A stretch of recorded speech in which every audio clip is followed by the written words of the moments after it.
देख रहे हैं कान्हा न्यूज़।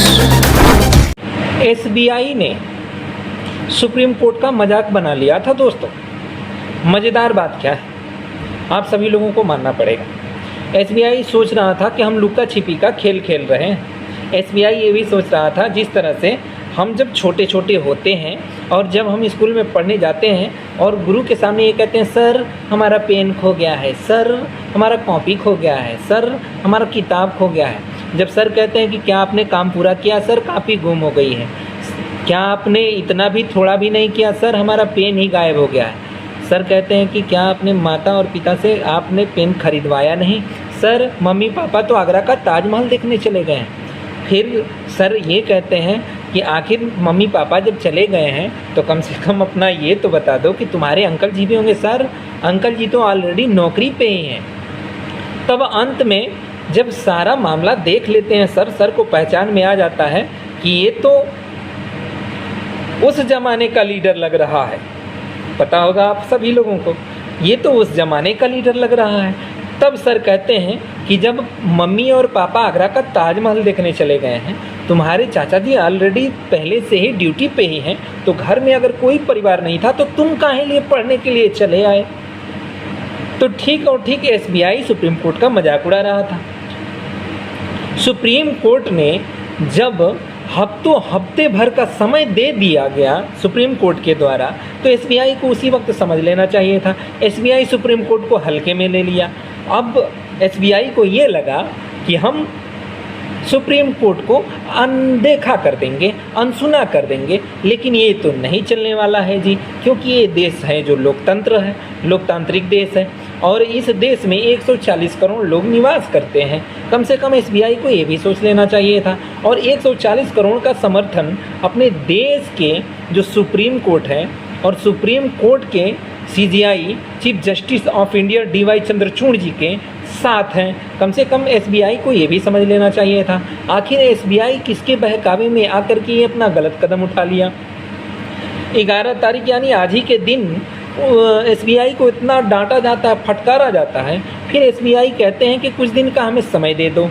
सुप्रीम कोर्ट ने वो कॉलेज के पीरियड में जो बच्चों वाली हाल होती है ना, सुप्रीम कोर्ट समझ रखे हैं कि आखिरकार ये चाहते क्या हैं। सुप्रीम कोर्ट ने आदेश दिया है कि 24 घंटे में आपको सारा डाटा ला करके सामने रख देना है और यह डाटा रखने के बाद जो आपको टाइम दिया गया था, जो आपको गाइडलाइन दिया गया था, जिस गाइडलाइन के अंतर्गत आपको काम करना था, आप उस काम को नहीं कर पाए, इसके लिए भी आप दंड के लिए तैयार रहिएगा। एसबीआई एकदम चुप।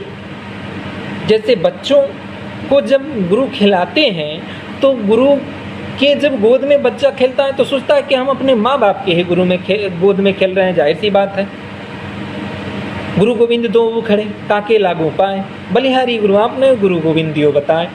तो ये कहने की ज़रूरत नहीं है। तो एसबीआई को ये लगा था, आखिरकार एसबीआई किसको छिपाने के प्रयास में लगा हुआ था दोस्तों, ज़रा आप कमेंट करके बताइएगा। आखिर एसबीआई के पीछे कौन है, क्या चाहता है एसबीआई? क्या चोर चोर मौसेरे भाई तो नहीं है एसबीआई? कम से कम इस बात को ध्यान में रखना है। कम से कम इस एसबीआई के जो तौर तरीके हैं आपको समझना है। जब जो एसबीआई सुप्रीम कोर्ट को अनदेखा कर रहा है, सुप्रीम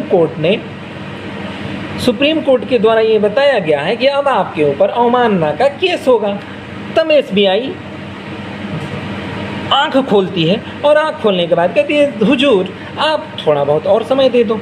इस सुप्रीम कोर्ट के द्वारा ये प्रतिक्रिया आती है, हुजूर अब आपको कोई समय नहीं मिलेगा, आपको 24 घंटे के अंदर आपको 24 घंटे का समय दिया जा रहा है, आप सारा डाटा को ला करके हम लोगों के सामने रखेंगे और इलेक्शन कमीशन ऑफ इंडिया को देंगे। अगर आपको 6 मार्च तक का समय दे दिया गया तो आखिरकार हुजूर आप ये बता दो, एसबीआई के जितने भी हुजूर हैं, 6 मार्च तक का जब समय दिया गया था तो 6 मार्च तक जो हफ्तों भर का टाइम दिया गया था, आखिर उन टाइम में आपने क्या किया हुजूर?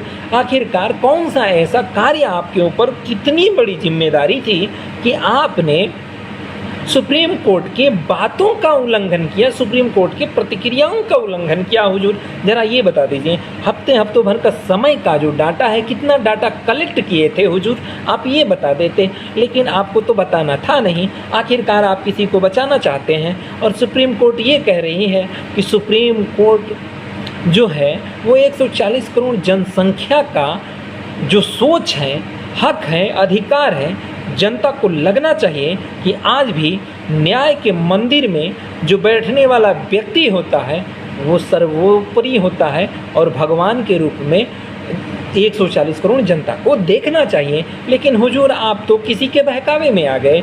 आखिरकार उसके पीछे कौन छिपा है हुजूर, आपको बताना पड़ेगा। अगर नहीं बताते हैं तो फिर आपके साथ वही कार्रवाई होगी जो हुजूर आप कभी सोच नहीं पाएंगे। हुजूर गिड़गिड़ा दे, तिमतिमाते हुए उन्होंने वक्त मांगा।